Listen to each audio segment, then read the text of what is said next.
Hello, everybody, and welcome to episode series that we have going on surrounding Milan topics. I'm Martino Puccio, Matt Santangelo alongside me as usual. We're not getting into the podcast. We're not going to be discussing the match against Juventus. We will do that probably either tomorrow or Tuesday, but we wanted to get onto the topic of the managerial situation and in particular, Julen Lopetegui. Again, subscribe to the channel if you have not already. Follow us on That Milan Podcast and on Twitter at That Milan Pod, Apple, Spotify, wherever else you get your podcast. But this one, we'll give you a special upload on the audio platforms as well. But Matt, news was kind of breaking after, Inter win their 20th Scudetto. Pioli's basically on his way out. It's just natural at this point after the failures in Europa League.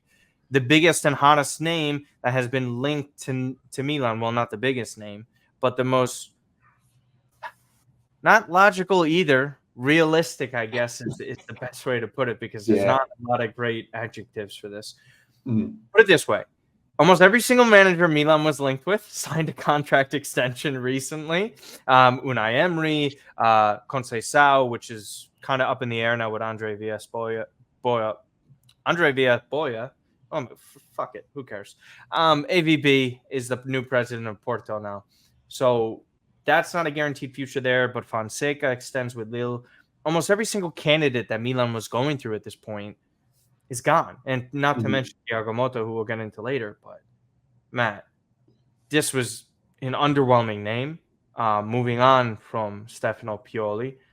To you, like, what was the first thoughts that went through your head? Because I know you woke up and then you saw the news, like, oh my God, like Lopetegui seems like the most realistic thing. It just didn't move me. Not something that was particularly surprising. I know I know Fabrizio Romano holds a lot of weight in this football world when it comes to, transfer rumors and coaches, and, has a lot of influence. But when you see that and you see, I think it was the first quote of basically citing Moretto as the actual source in his tweet, just kind of annoyed, because I think that, look, we were months removed from, they want Motta, they're pushing for Motta, Pioli's done, they like Xerxes, and we're like, okay, like, look, if we don't get the title, wasn't like we were going to get the title, if we don't make a deep push or win the Europa League, that was a very difficult task for us. We fizzled out. At least it could end in, hey, the management and ownership understand and recognize that the cycle's over from Pioli. They're going to move on, and they're going to go and get the right coach. And then you see Pioli get some results, and now we were a couple weeks removed prior to that Sassuolo game where we had a conversation, you and I, and we put out an actual episode topic where Pioli might stay, and it looked like he was actually going to stay. And then things went south, and then here we are, right? Title lost officially, bowed out of the Europa League, some pretty poor results, and now it's obvious that Pioli's gone. So then what do? We're a little bit late to the sweepstakes for Motta, right? Talks cooled. Conte, that track cooled as well a while ago. And now here you are, you're a little bit late. So there's that indecisiveness that is ultimately coming back to bite Milan in the ass, because they were only a couple weeks from keeping Pioli. Now they're like, now we don't need him. So now we need to get a coach. You're scrambling, and now you're behind on Motta. Although it's not done, it looks like Juventus really are in pole position to get him, which would be a really good coup for them, for a new cycle for them as well. And Milan and Juventus are kind of in somewhat similar spots. If you really think about it, a lot of younger players, they're maybe not going to spend a ton of money. I know, yes, Juventus have a striker and their wage bill is like 2 to 3 times the size of Milan. But I'm saying, as far as like their squad build, like there is going to be that emphasis on younger players, right? Like I think that Milan does have those younger players. Juventus do. They still have maybe a little bit more established players, like a Bremer in defense, and obviously Vlahovic up front, which is two crucial Szczesny in goal. So you kind of look at it and you're like, all right, like Juventus gets Motta. Conte doesn't look like that's going to be a fit for us. So now where do Milan go? And here you are. You hear the Lopeteguis, you hear Fonseca, you hear all these different kind of names where you're like, oh, shoot, I didn't even know he was even still coaching. Like you're hearing that type of mixed bag of coaches, and none of them seems to jump off the page. And then, of course, back to your point, I wake up and see Lopetegui, and I'm like, really? This is the guy? Like, you go from Pioli to Lopetegui, and like widespread universal opinions on him were like, that's who Milan's going after? Because it's weird because I always like to see like what the pulse is on players or coaches linked to a club that I follow the club, but maybe I don't know so much the player or the coach in question. And you see down in the comments under Fabrizio, like, Milan should be going after a different coach. Lopetegui's just simply not it. And it'll come from like a random league fan. So you kind of get a sense of like, wow, this guy's like universally not really looked as a great coach. And that's who Milan are going to go with. So that was my initial reaction. I guess the jury's still out, right? Because frankly, we had Pioli come in and people had no expectations whatsoever. So I wanna talk about that real quick. So when people bring that up, mind you, situations are different. Stop looking at this black and white. Oh, Milan are linked to this new manager after the current one is failing and expectations are coming short. And people are just like, oh, this is just like with Pioli when fans were angry and upset about that. Mind you, there were not any options at the time. There was no one that Milan could have hired in the middle of the season that was waiting to go there. They had not accomplished anything. They spent all this money. They were in financial ruin. They were just coming out of it with Elliott. This is like with the Elliott era with Maldini and Masada. When they appoint Giampaolo fell flat. Boban was still there too. Then they, I think he was at that point. Yeah. And the point was this, is that they had nowhere else to turn to. Pioli at least knew the league. He was at least somewhat of a decent option out of all the options out there. Now you're talking about a Milan who's been in the Champions League consistently, has a foundation that had won a league title already. So expectations are back. They're way higher than they were when Pioli first arrived. So for people to kind of sit here and say, well, you know, it's this or that. No. Julen Lopetegui, and this is where we get into the positives and negatives of this guy. Okay, positive, he's experienced. He brings more balanced football than what Pioli recently does. He's coached at a high level, but there's far more negatives, in my opinion. There's far more. First of all, the way he crashed out at Wolves, disastrous. Like the way he left, not the performance. They also weren't even that great. Okay, so not only is he at Wolves, that's another story, right? Where this guy is knocked down to that. Not to mention what happened. We talk about indecisiveness before. This guy couldn't figure out if he wanted to go to Real Madrid or Spain. He got sacked from Spain. People forget that right before a major tournament. Okay. Then he goes to Real Madrid. Obviously, highest expectations in the world. He fell flat. He was horrible. One of the worst tenures you could ever imagine at that sort of club. And now you're coming into a situation, if he were to manage Milan, managing a team that fell short of expectations again, have high expectations from the fan base. Forget about what management thinks, right? Management can say and do one thing. We know where they're aiming, right? Top 4, build off of that.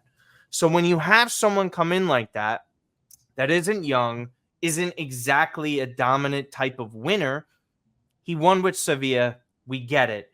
That was sort of like, you know, Roberto Di Matteo won a Champions League with Chelsea when he picked things up in the middle of the season. Sevilla, fortunate enough in that final in order to pull off something like that. But where else are we? Where else is this guy? Just because he won a Europa League in that sort of fashion, we're now supposed to turn to him and be like, oh, well, he won that objective. Hey, Milan aren't playing for Europa League. That's not the objective here. No. It's for Champions League, right? It's for winning the Scudetto. Unless I'm confused, I don't think Lopetegui has ever won a league title. And I don't care, again, about Pioli, okay? And what Pioli had not accomplished. Milan, at this point in their project, where everything is with these players, they need someone more proven and at least more modern in terms of football. And again, one last point before I let you go with these positives and negatives. Actually, someone with the personality that could handle the pressure of Milan. Lopetegui can't handle pressure well, okay?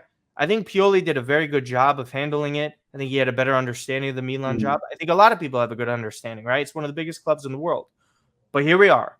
Lopetegui is a Lopetegui, and not even going to mention this petition real quick before you go here with the fans. So your positives and negatives on him, I can't imagine too many more positives to come out from what I said, I guess. Maybe the positives, I mean, you could say the Sevilla, Europa League. You can say that, maybe his previous employers have seen enough in him to give him those jobs. I mean, to get a Real Madrid job, to get the Spain job, you have to have done something. of course. We agree that, the proof is in the pudding. He didn't deliver at those jobs. So it's not like he got to this point. He did good at Real Madrid. He maybe won a couple cups, or he maybe 0 trophies at Porto, by the way. Forgot about Porto.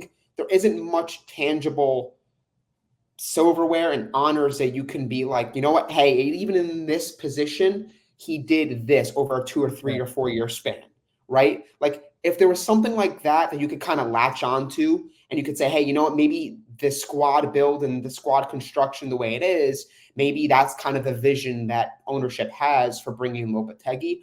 I personally don't see it. I mean, I think that, look, the situations that, you harp on with, Pioli to, Lopetegui, saying, well, people doubted Pioli at the time. The expectations were so low. And at that point, to your point, you're not really able to have the luxury of to choose who you want. You're 8-9 games into the season. You had Gianpaolo. You're saying, hey, whoever's on the employment line, Pioli, you have experience. We'll bring you in. Expectations will be low. We'll probably pay you pretty low as well. You're looking for a job, so you don't have a lot of leverage there. Let's see what happens. If it doesn't work, we go into the next season and we get a different coach. That's kind of how you approach it. But the way that we have our team now, based off all the success and progress we've made over the past handful of years under Pioli, there's a different time here. There's a different conversation that needs to be had, right? If we're Milan fans, we're looking at this situation and we have no say in who the coach is, although the petitions and, it seems as though even the Curvasura Beron, who came out with a statement saying like that seems to have been, struck a chord with management. Maybe they're reconsidering, like, hey, maybe we don't need this guy. I look at this and think to myself, haven't we done enough as a club? I mean, we've talked about all the progress we've made. The squad is vastly better than the one we had when Pioli came in. The finances are vastly better. The structure and the stability at the top and in management seems to be a lot better. There was, again, uncertainty with Elliott and like post Lee Yong-hong. Like, okay, well, is Milan going to get passed along again? Is this going to be a serious ownership that does spend money, or are they just going to hold it? Hey, we have Milan. We'll try to see what we can do and then sell in the future. So when you're entreeing that to any potential new hire, we should have a little bit more ambition and a little bit more pull there, right?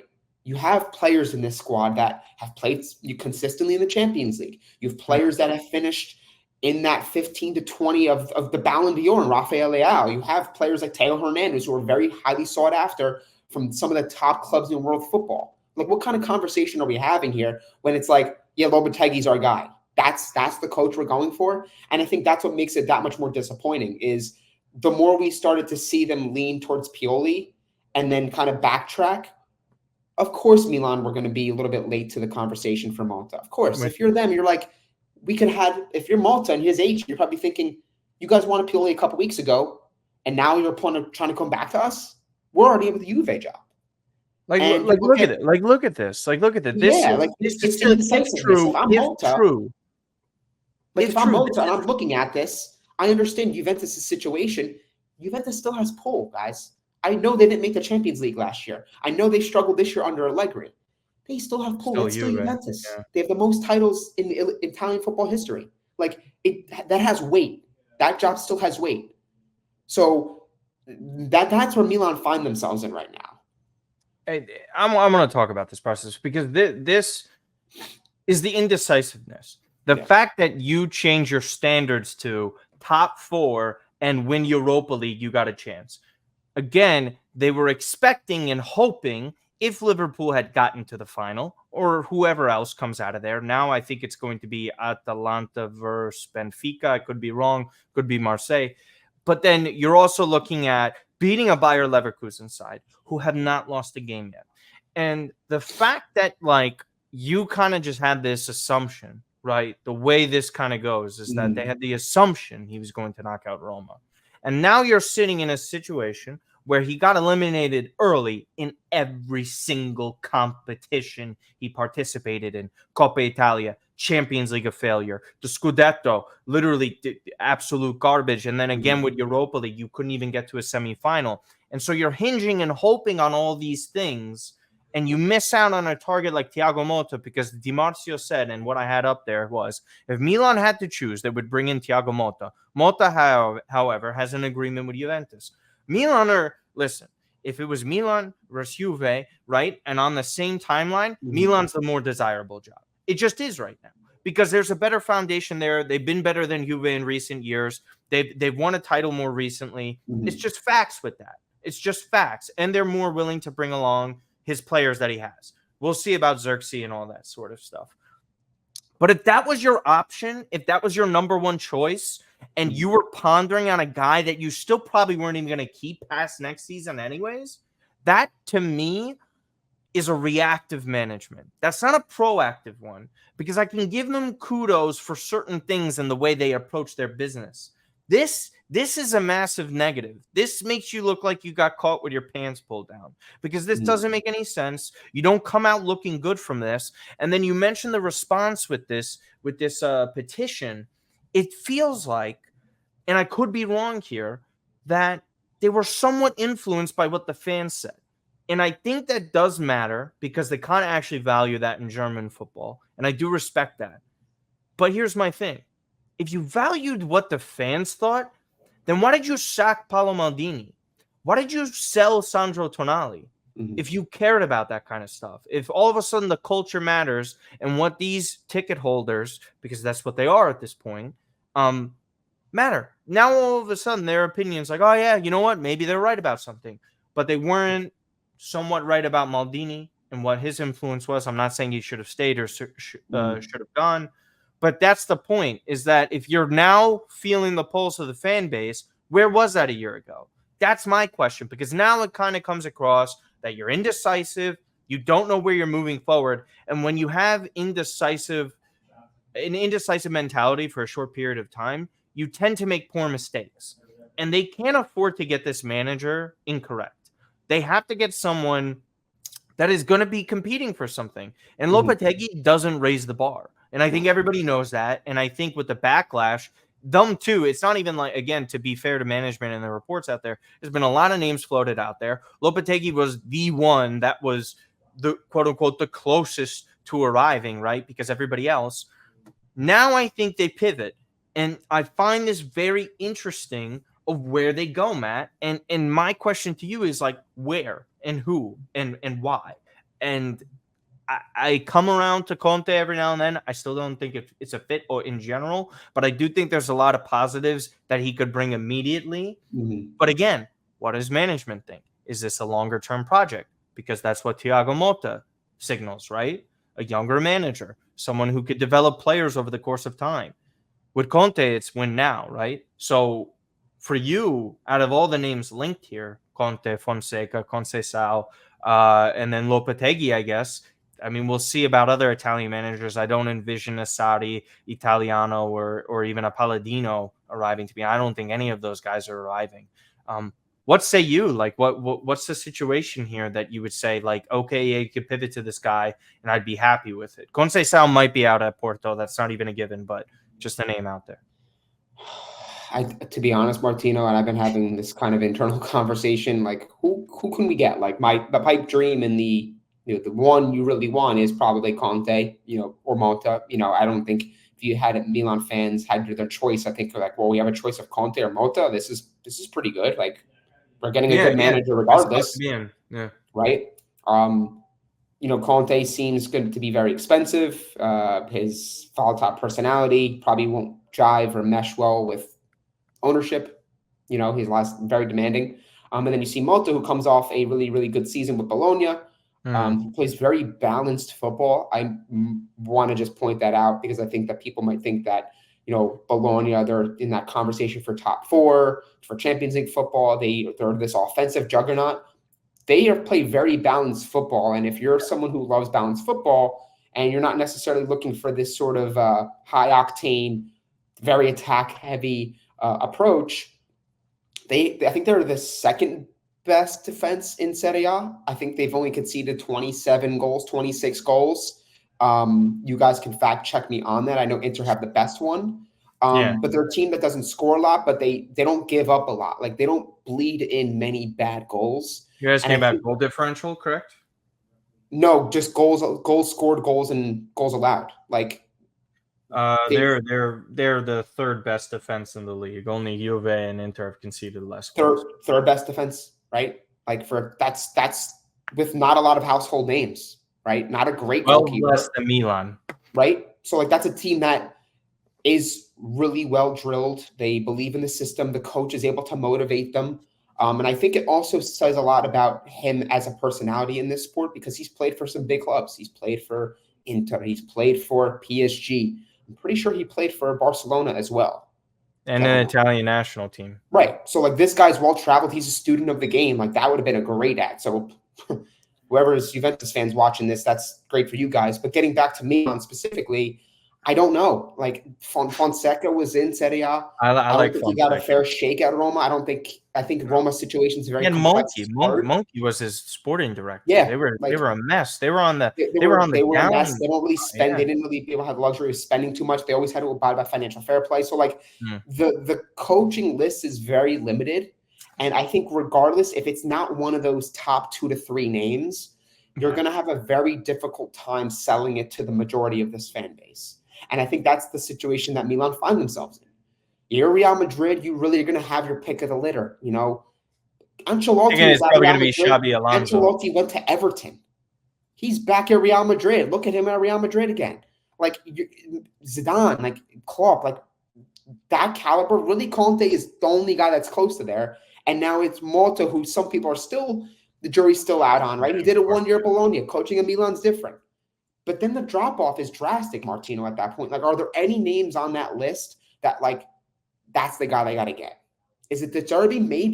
Maybe he's the guy. Well, there's a clause. I don't think he is. I don't think De Zerbi. I like De Zerbi, but there's issues that are exactly alike to Pioli, which doesn't solve the problem. That's the problem. And Conte is a different play style, different system. Obviously, all the other baggage. I think it's different. His player development's great. I think Fonseca's probably the closest style that you're going to get. That's probably more balanced and young, and he's done a good job at Lille. He's a respectable manager. I think it's a very poor situation for him that was going down at Roma. I think Roma in general, if you know the bigger picture with them in general, like for viewers, like we're talking about where they stopped making the Champions League. It's not in part for him. There's less spots at the time. Serie A was becoming more competitive as well. There's just so many different variables that weren't really in his favor, and they were still playing decent. They weren't terrible under him. It was just a bad fit, wrong time. Obviously, it just doesn't work out. Roma's a difficult job. So for me, I think it kind of has to come down to what does Jerry and the rest of this management actually think about the future? Because again, today, congratulations to Milan. You have qualified for next year's Champions League, mathematically. So they're in it. But are they going for it? I think there's a big difference here. And Forlani has already signaled towards the transfer market for this coming summer that it's going to be bigger investments with fewer players than last summer coming in, meaning higher priced players coming into the squad. Are you going to get a manager to align with that is the question. And again, I posed this on Twitter. I texted you about it. I texted other people, and I brought it up on the last podcast. If you're willing to pay more money for better players, then consider it for a manager because it's probably going to pay off for you. Inter, for example, this is not me trying to be negative or even just like prop up Inter here. Here's the thing. Inter, when they thought that Milan were kind of not offering the same amount of money as them, for Thuram, for Hakan Çalhanoğlu, what do? They're like, this isn't working. We should pay more for someone and take this risk. It wasn't even that great of a risk. They only paid 1 to 2 million more per year for each player. And look what happened. Made it to a Champions League final, keep beating Milan nonstop. I know fits are different, systems are different, but look at it. Players linked to. Again, we might see it with Taremi. And Matt, a final point here before we finish. Zielinski too. So Zelensky, yeah. Jeez. I don't think it was a Milan. I was just thinking of Milan links. But And then just even in general. Pavard as well. So to me, they also go, ready for managers? Spalletti, Conte, Inzaghi. That's ambition. That's realizing who the top dogs are and the up-and-comers. For Milan, I don't know where they're at. And another management change, it's difficult because we're also talking about everybody in that management, Ferlani, Zlatan, Di Ottavio, Moncada, who's been in this job for a while, over 5 years in their current positions. None of them. Not even 3 years. So you're talking about guys that are inexperienced and have a massive decision to make. Milan's future is going to be okay because they're competent financially, thank God. But in terms of on the pitch and making the right football decisions, good Lord, the jury's out. So ultimately, I don't think they go with Lopetegui. I think they're going to go with another option. Personally, what I'm hoping for and what I think could work, and it's not the sexiest of styles, I want Conceição. That's my option if he were to leave Porto. If not, good luck, I guess. It's frustrating. This season's been an emotional roller coaster. You can see the sun today, yes, wearing me down at the beach, but also just kind of You got it. Who do you want as the manager? And then we'll finish up here. I want Conte. I know people say, I don't know, why do you want Conte? Why do you think it's going to work? His personality. I want Conte. I don't think, regardless, if you had told me we're getting Conte and then 3 years later or 2 years later, it didn't work out, I'd be like, no, at the time I wanted Conte. I'm happy we went with Conte. At the end of the day, like, you're going for a manager that has won something. You're showing me you have ambition. Jerry's always been saying in the media, I want to win with AC Milan. Amidst all these reports that it's just a vehicle to make more money and to get the stadium done. The stadium is his real focus, which it should be a focus. Of course, he is a businessman. Football is a business, obviously, now more than it's ever been. But at the same time, if Jerry is truly in it to win and to get trophies and to prop Milan back up to its legacy as being a top team and having that global respect once again, then you go and get Conte. You put your pride aside, maybe the differences as far as personality, and say, you know what? Conte's won something. I'm smart enough to know that we get the right guy in there who has that pedigree. He can make the difference. Let's bring him in. I'm hoping, dream scenario, Zlatan Ibrahimovic has some sort of impact in a conversation with Conte, and we're able to get Conte in. Because truthfully, and I had this conversation with a couple other people when I saw that Napoli were looking at Conte, and I'm like, Conte likes a challenge. And if this was before Napoli won the title for the first time in 30 years, then I can kind of understand it, because it's like, hey, Conte wants that challenge of going to a team and being the guy that got him their first title in 30 years. Spalletti already did that. Arsenal's gone. Zelensky's gone.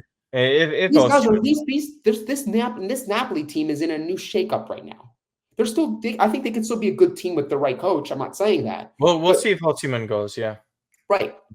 So if it's a choice between a Napoli or a Milan, and we know he does, I'm assuming, want to come back to Italy, then he's ready there. He's basically waiting for you to, hey, I'm ready.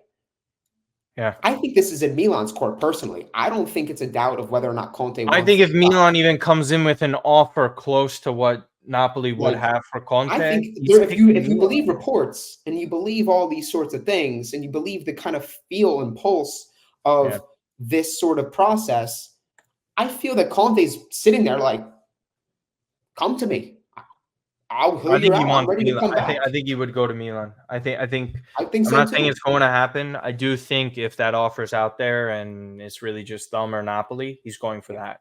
Because there's two reasons why, and they're called Inter and Juventus. And that's it. Yeah. That's it. I mean, this guy, for all he's worth, and by the way, I'm just going to propose this to a couple people. This team has won 4 Scudetti in the 21st century, laughably behind Inter and Juventus. If Conte short lifespan, coaching span with the club, were to even deliver one, and probably a Coppa Italia that they won once in like 40 years. Is it It's worth a it? success. It's a success. It doesn't. I don't care how it ends because Milan aren't going to be in like, oh my God, the sky is falling. You could replace a guy. Okay, we've lost Ancelotti. We lost Sacchi. We lost Arrigo Sacchi. Capello. Who do we replace him with? Fabio Capello. I know it's the best squad in the world. It's different, but even Ancelotti to Allegri after what's his face was in there. I'm not even going to say his name.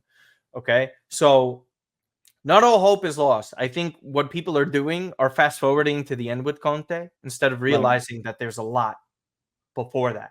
Yeah. So hopefully Milan make the right decision. Again, that Milan podcast, Martino Puccio, Matt Santangelo. You can follow Matt on Twitter at Matt_Santangelo. It's golf season for your boy, so he's very stoked. Not for me. Not that big of a golfer. I'm terrible. I do putt at work though. We have like a little like putting lawn. I'm terrible though. And again, you can just follow me at Martino Puccio everywhere. We greatly appreciate all the support. We've gotten so many new subscribers. I think we got 13 on the last podcast. So there's a ton of you in here. Hopefully this was a bit more therapeutic, and everybody was saying that about the last one. I would say keep calm, try and be optimistic. I don't think Milan per se is going to be closing any significant gaps on their competition, but there could be a positive hire in here, and it could lead to another positive summer as well. So, well, actually, last year wasn't a positive for most, but again, there is some light at the end of the tunnel. Matt, any other final comments before we go? Try not to overanalyze, drive yourself nuts with this team. I know we're all sitting here. We love this club. We want to see what the next step is. We want to see the next coaches, the new recruits, the new transfers, all that good stuff. But fact of the matter is, guys, this season was a lost season. It was disappointing. Yeah, we have a handful of games left. We clinched Champions League, as you mentioned earlier. Enjoy the rest of the season. Don't drive yourself mad with these games. Try to enjoy some of the nice weather we got coming our way, and look forward to hopefully a rejuvenated, more healthy summer for this club. Hopefully. Positive words from Santangelo, who has sun poisoning. All right, everybody. Thank you so much. Don't forget to subscribe. Check us out. Take care.